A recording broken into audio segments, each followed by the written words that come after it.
You are Locked On Bulldogs, your daily podcast on the Georgia Bulldogs. Part of the Locked On Podcast Network, your team every day.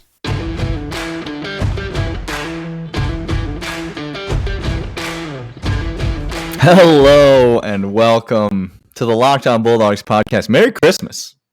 Merry Christmas. Look, the best gift that I've gotten so far is that Daniel finally let me have admin privileges to this. Sometimes YouTube. You're both on the same side of a joke, you know, like sometimes an inside joke is told in the room and everybody gets it. You're not left out. That's a good feeling. It's a good feeling, Clint. I'm in the interwebs of this YouTube. Speaking of which, if you join us on YouTube, comment below. Michigan fan, how you doing? Hopefully you're here. Hopefully you are not the worst fan base we know, which you aren't, by the way, because you're not Bama or Tennessee. I dare you to try to be the worst fan base that we know. I dare you. Yeah. Probably won't not be. Not going to happen.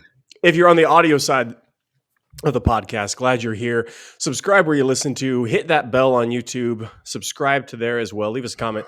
Leave us a 5-star review. Let us know what you like about the podcast. Reach out to us. We love interacting with y'all on the Twitter machine and whatnot. But today, Daniel, we just got off of talking to Isaiah Hull over on Locked On Wolverines about this Michigan team.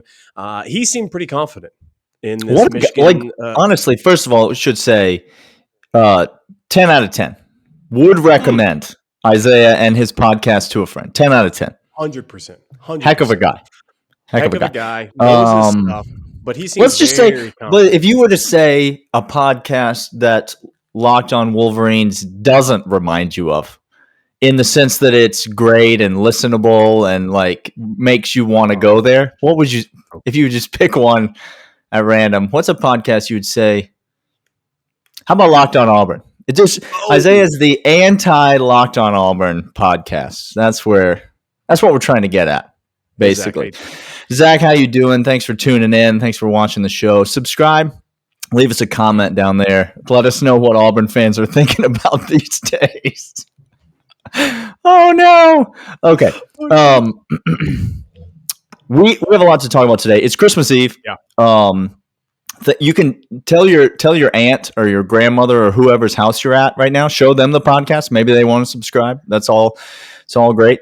And if they don't, just tell them how you live in a brownstone. Just take their phone and subscribe for them. That's what we like to do. Here's what we're going to talk about today. We're going to continue to talk about this Michigan matchup. I want to talk about the most interesting thing that I feel like on an unexpected development about this game that has come to my attention. And then second segment, we're going to talk about, I refuse to acknowledge that comment. Second segment, we're going to talk about one thing that Georgia needs to clean up headed into this game. If we could only choose one thing for Georgia to clean up headed into this game, what would it be? And then third segment, we're going to talk a little Christmas gifts. We are not going to power rank best Christmas gifts we have received, although maybe we'll do that this offseason. But we are going to talk about if this Georgia team was going to give us a Christmas gift, what would it be? So stay tuned for that at the end.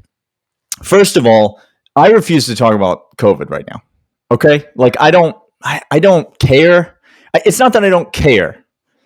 But you just literally said you don't care. Well, why would I spend my time worrying and thinking about this kind of stuff? No, we're just going to go and we're going to play with the players that we have. I mean, Isaiah mentioned this yesterday, but like this game's not going to have an asterisk by it.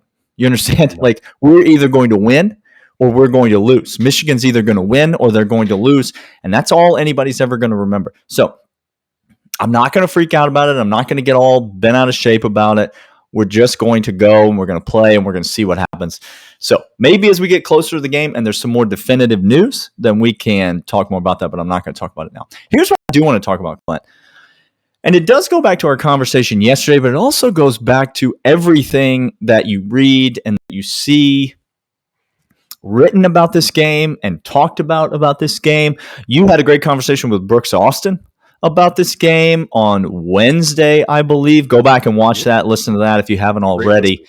It's a great listen. Can recommend it, even though I was not a part of it. I'm hearing a lot of this, and it's coming as a bit of a surprise to me. is Georgia the underdog in this game, Clint? That's because, listen, I know I'm an idiot, okay? I said on Tuesday's podcast that we were going to shut out Michigan. And listen, do I really think we're going to shut out Michigan? Of course I do. Of course I do. Okay? Double down. Put more down. Look, I get that I'm an idiot and I have a level of confidence that I'm not expecting everyone to have. Okay? That's fine. Please don't, Georgia fan. Gurf, by the way, come back. Gurf has quit being a Georgia fan. He's let us know, Clint. He sacrificed himself on the altar of being a Georgia fan. He's hoping that will appease some kind of... No, Gurf. No. You are tribute. I understand. Take one for the team. God bless you. That's what he's trying to do. Okay. But there's Isaiah even yesterday is talking about this matchup. He's talking about, and just the way that it's being talked about, he's using phrases like, did you hear this? I did. I expect Georgia to dig really deep and play really hard. Yep. But ... And then he goes on to talk about the thing. Like, it's being portrayed by some, by more and more that I come across, as if Georgia is the scrappy underdog try-hard team, and Michigan is the we beat Ohio State, and by the way, possibly the worst Iowa team I can ever remember seeing in my entire life. So that was that Michigan. Have you seen Iowa every single year with the same? This Iowa is particularly worse than every year. I don't know what to make of this because I just could not see this game any less in that way. I mean, Brooks on here talking about SEC coaches and Georgia doesn't have the caliber of defense. I know what he's saying, that we don't have edge rushers that are that particular size, but come on now. Like, I just don't know that I'm not drinking this Kool-Aid, Clint. Okay. And I'm going to say something fairly accusatory. It feels like you are. And so I'm asking you to defend yourself and this whole camp that seems to want to convince me that Michigan's an 8-point favorite in this game.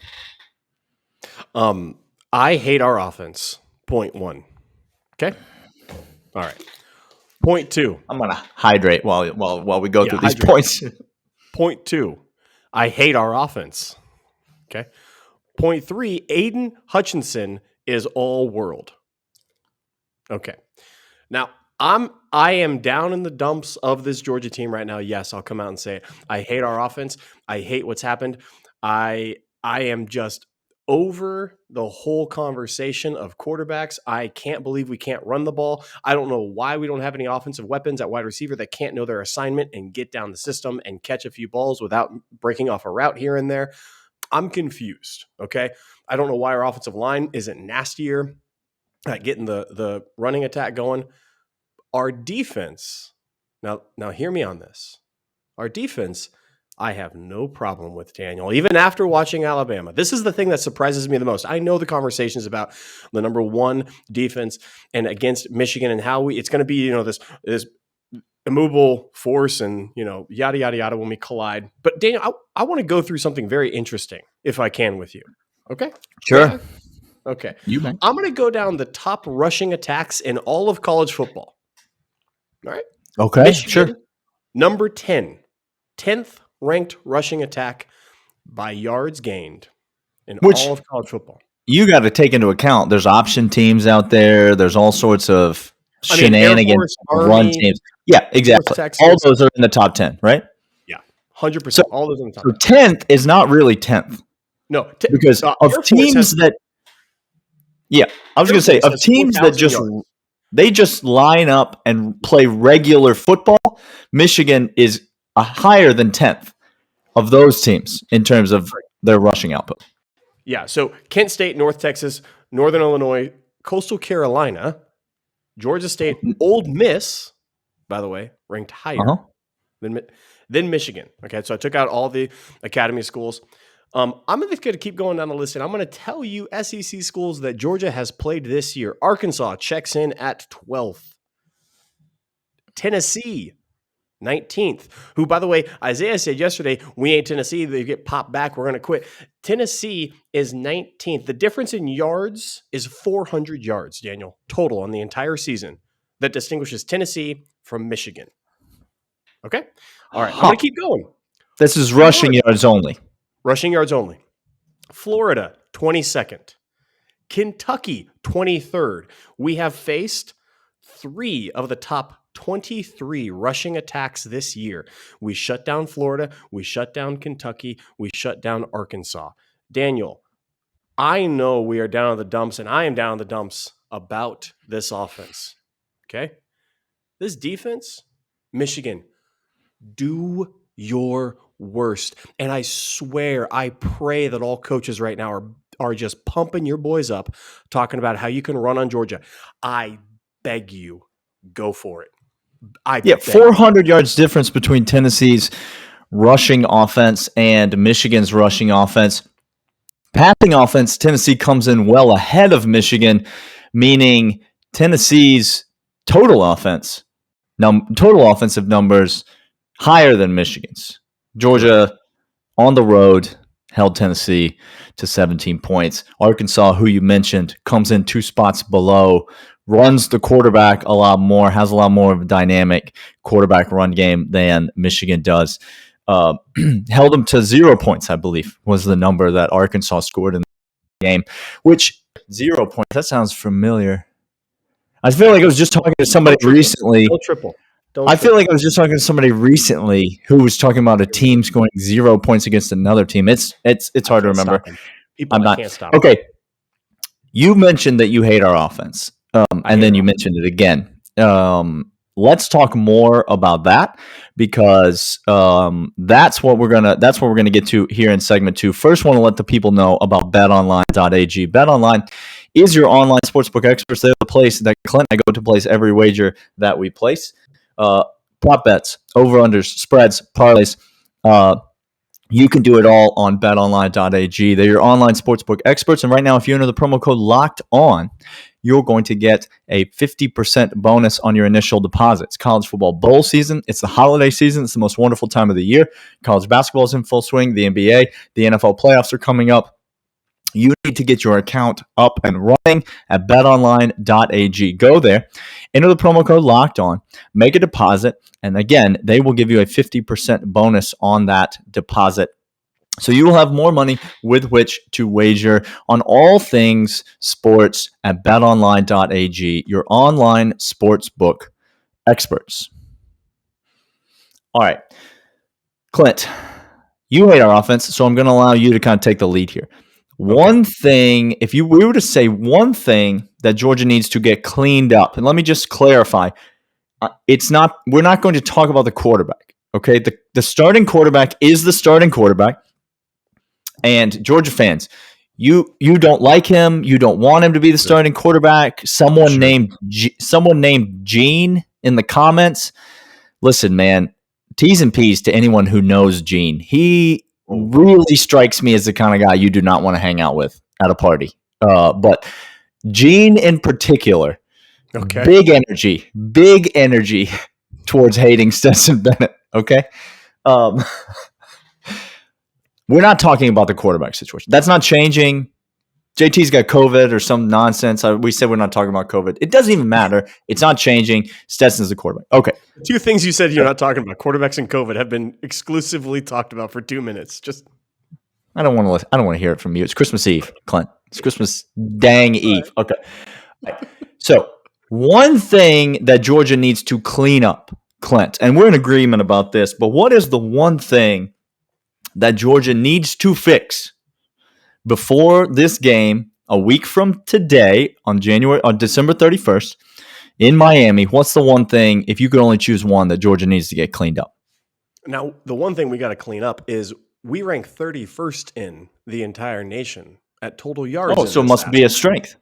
Must be a strength. It turns out we have 5-star recruits galore and 4-star recruits galore in this position group. It turns out that it is an identity we try to impose 58% of the time, Daniel. And that's the running game, y'all. If you don't understand how college football works and how this Georgia team works and how specifically in this game against Michigan works, Brooke Austin was on here saying he probably anticipates 90 snaps total. That's not 90 snaps. We're not talking about Tennessee running 80 plays here. We're talking 90 in the game, okay? We're talking running. Bet the under. Y'all, get over bet online. Take the under. Bet the under. 100%.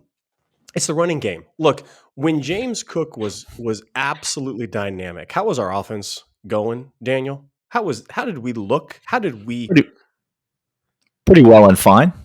Pretty on point, pretty on schedule, pretty dynamic, pretty lethal, as a matter of fact, I might say. Okay?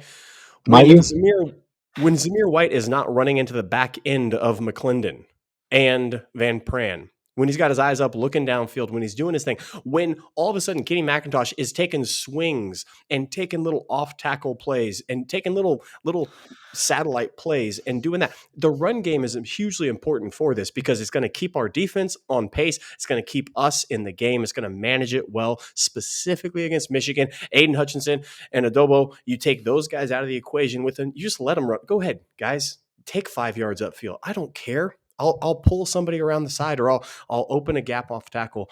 If we can't run, we're not going to win this game, and we have no chance in the next game. It's the running game, Daniel.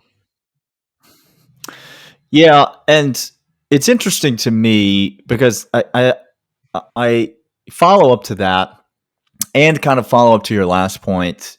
You know, as you're defending apparently why Georgia should be the underdog in this game because our offense is so absolutely awful.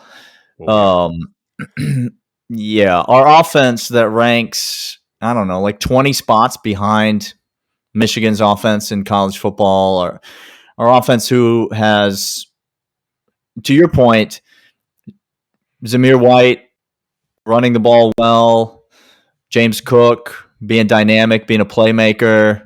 You've described every game this season except the Alabama game, Clint. Those are the games you're describing. You realize that. You've described every game except the most recent game. Now, Isaiah was on here yesterday. It's another thing I wanted to get to following up from yesterday's episode. By the way, if you haven't watched yesterday's episode, go back and watch it. Isaiah's on here yesterday, and he's talking about the Michigan State game for Michigan. Right?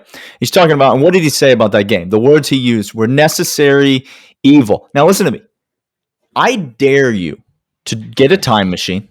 Okay? There's probably one already wrapped up under your tree, so just wait till tomorrow. Open it up. Get that time machine out. Say, peace out, fam. I'm going to go back about 6 weeks in time. Okay?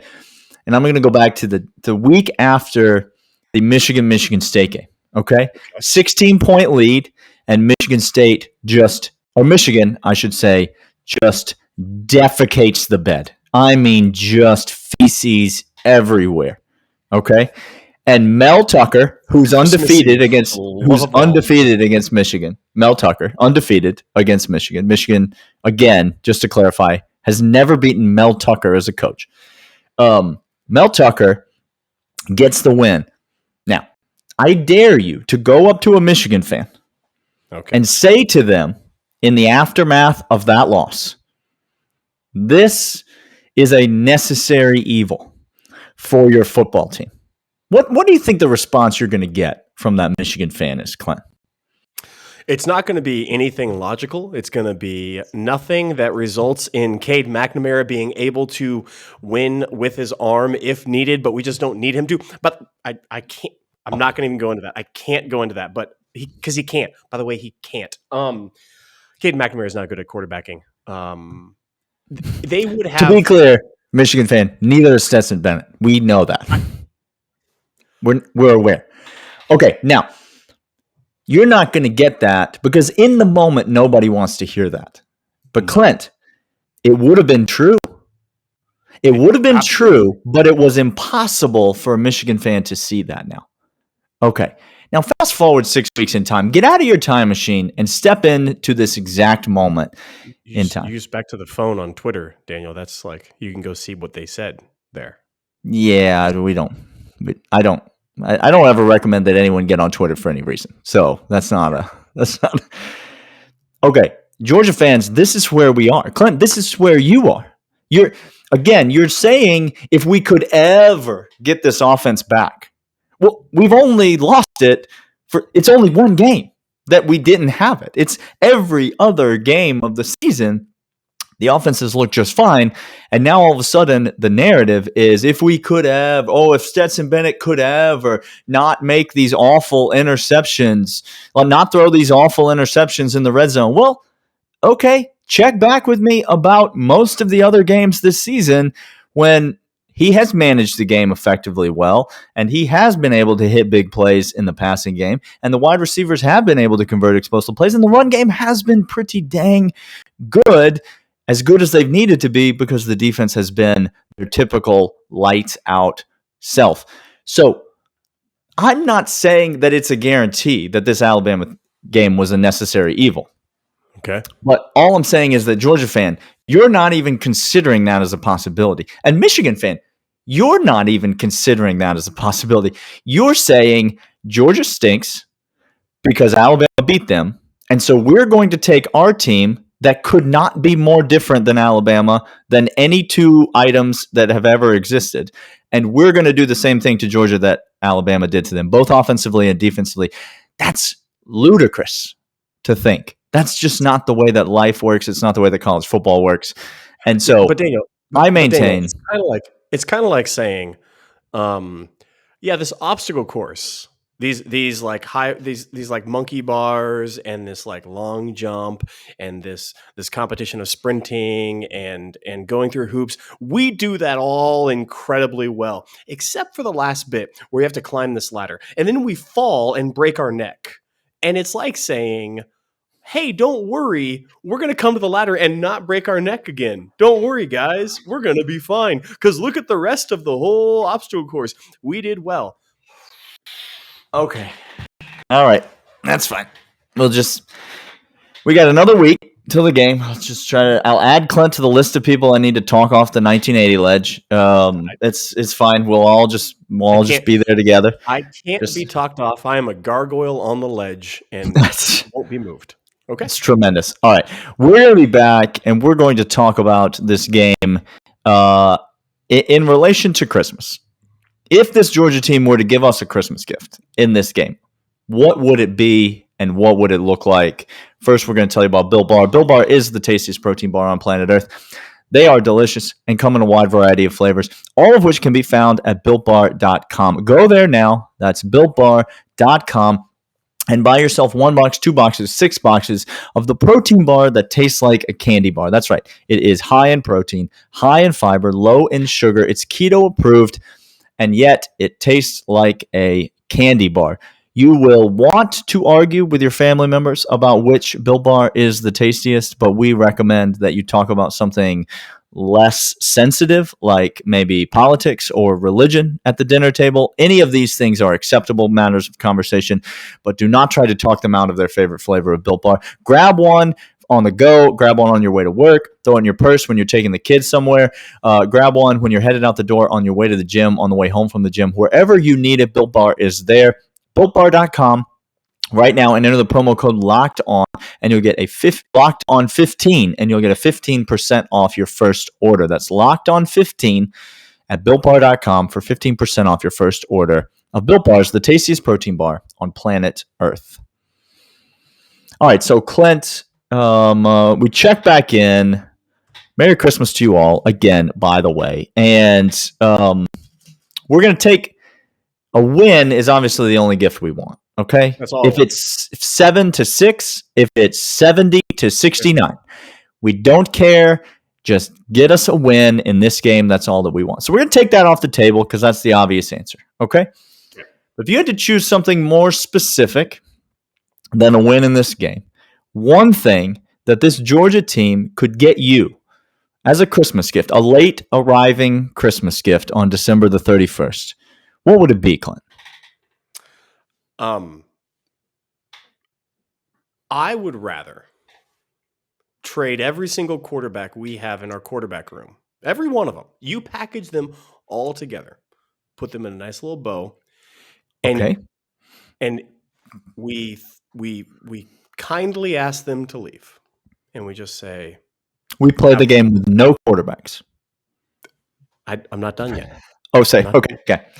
That's the first half of the gift. The second half of the gift would be that I literally will take any other quarterback room in the nation.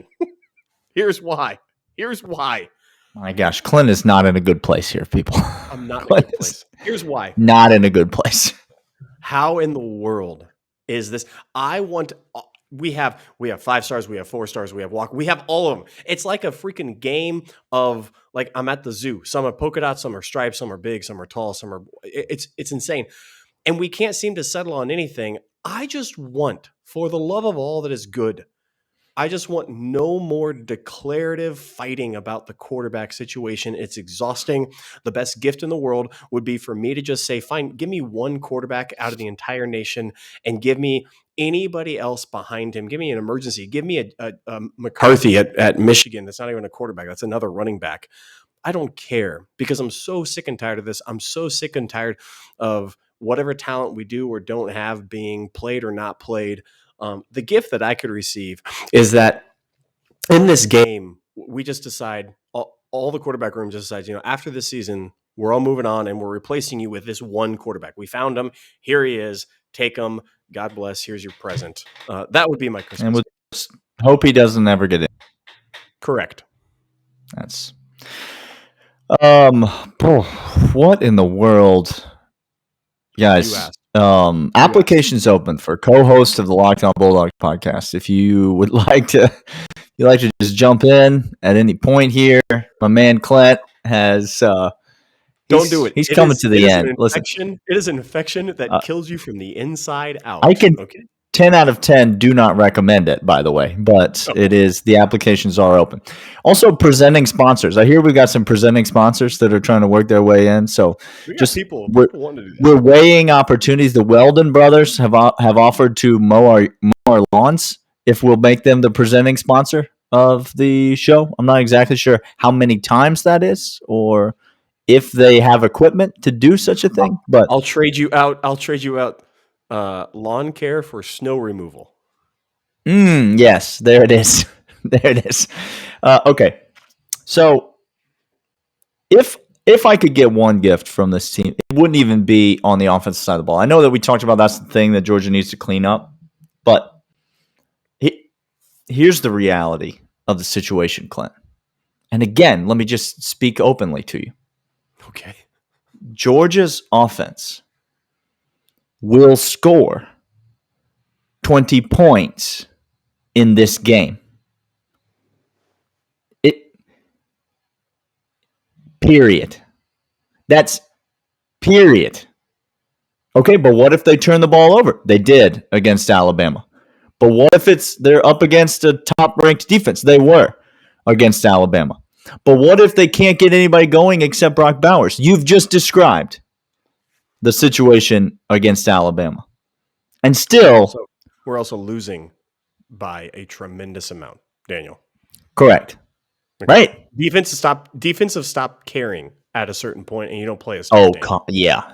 That's what it was. The Alabama defense certainly did stop caring. Human hearts and human brains. All of a sudden, you're right. They play hard every single second, no matter the situation. That's my experience with humanity. There it is. There, you are sounding more and more like. Have you been reading the comments? Because you are using some logic that Alabama fans are really. Are you about to call Stetson Bennett stepson Bennett? Because can I just say for the record, not only is that exceptionally weird, it's also really a creepy insult. Like, what does it mean? What does it mean? And why are you? It's very on brand for Alabama fan. That's all I'll say. It's very on brand. Okay. Georgia's going to score 20 points in this game. Give me a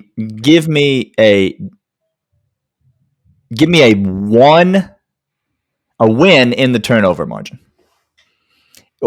Give me a plus turnover differential in the game. Again, we just talked about Tennessee. We just talked about Arkansas. There's no way Michigan's going to score 20 points in this game. There's no way Michigan's going to score 20 points in this game. And so give me a plus turnover differential, and you've just basically eliminated the way that Michigan hangs around in this game. I'm not saying Georgia's going to score 42, although if they do, I am going to get on this podcast, Clint, and rip you a new one. But I'm not saying that's what's going to happen.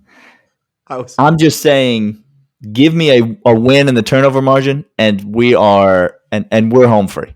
We're home free. You know what? There are nobody listening to the end of this podcast. It is Christmas Eve. We are deep in nary a person. Daniel, I can't wait. If we score that many points, I welcome the absolute. This. I'm gonna stop there. We're gonna wish you all a Merry Christmas. That's what we're gonna say, and we're gonna let you know that we will be back on Monday every day next week. We're gonna bring on some guests. We're pulling out all the stops. We're getting you ready for Friday, New Year's Eve. We will be here every step of the way. We'll put out a podcast every morning, including Friday morning. So tune in and listen, subscribe, leave us a rating and review. Subscribe to the audio podcast so that you can listen to it on the go. If you're watching on YouTube, you can find it wherever you find podcasts. And Clint and I will be back next week. And at least I will be cheering for Georgia the entire time. Clint, it's TBD. TBD what this guy will be doing. All right? Just get over that's yourself. All right. We'll see you.